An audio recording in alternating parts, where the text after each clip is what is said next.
दोस्तों भैया का इतना खतरनाक शूटिंग हुआ है कि क्या ही बताएं। इनका गाना आएगा तब आप जरूर देखिएगा कि भैया कितना एकदम खतरों के खिलाड़ी जैसा हम लोग देखते हैं फिल्मों में, या रियल हीरो को देखते हैं हम लोग फिल्मों में, जैसे गदर 2 अभी आया।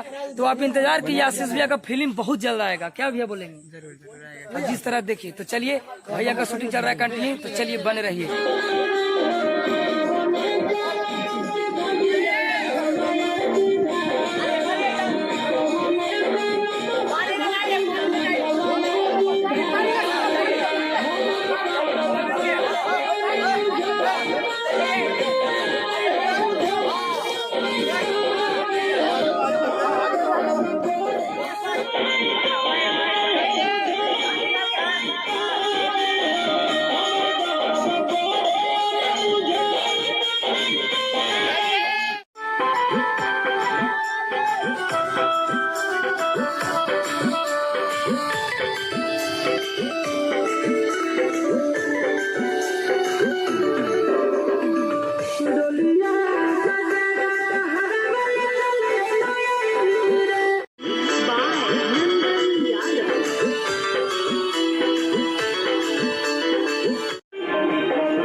उम्मीद है आपको पसंद आएगा। वीडियो पसंद आएगा तो लाइक कीजिए, चैनल पर नहीं तो सब्सक्राइब कीजिएगा। भाई आशीष यादव का फिल्म भी बहुत जल्द आ रहा है, जिसका हम उनका शूटिंग का वीडियो आप तक जरूर लाएंगे। तब तक लिए अपना ख्याल रखिए, आप अपने फैमिली का।